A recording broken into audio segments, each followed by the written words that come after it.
Hi friends, மார்க்கெட்டில் laptop core 3 core 5 laptop வந்து மார்க்கெட்டில் லான்ச் பண்ணியிருக்காங்க. சேல்ஸ் ஆகிட்டுருக்கு.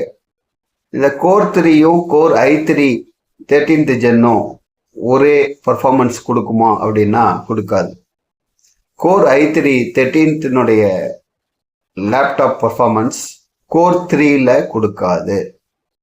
ஆனால் ரெண்டு நேமும் ஒரே மாதிரியா இருக்கனால உங்களுக்கு கன்ஃபியூஷன் வரும். இன்டெல் கோர் 3 லேப்டாப் வந்து பர்ஃபார்மன்ஸ் குறைவாக தான் இருக்கும். எதை கம்பேர் பண்ணிங்கன்னா core i3 13th generation compare பண்ணுறப்ப கோர் 3 குறைவாக தான் இருக்கும். ஸோ அதனால தான் ப்ரைஸ் வந்து கோர் 3 லேப்டாப் வந்து ப்ரைஸ் கம்மியாக இருக்கும். Core i3 13th gen price அதிகமாக இருக்கும். Even though cache memory frequency சேமாக இருக்குது, இல்லைன்னு சொல்லல.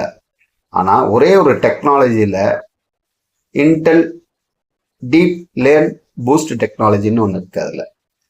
அதில் அந்த டெக்னாலஜி வந்து கோர் 3 லேப்டாப்பில் கிடையாது.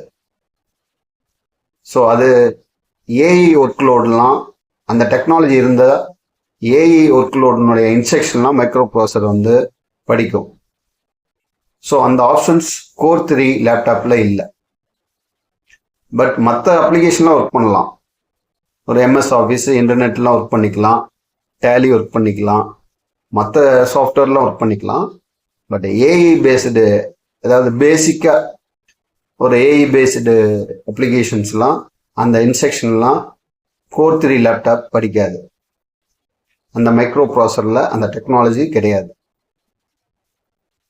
ஸோ லேப்டாப் வாங்குறப்ப பார்த்து பர்ச்சேஸ் பண்ணுங்க. தேங்க்யூ.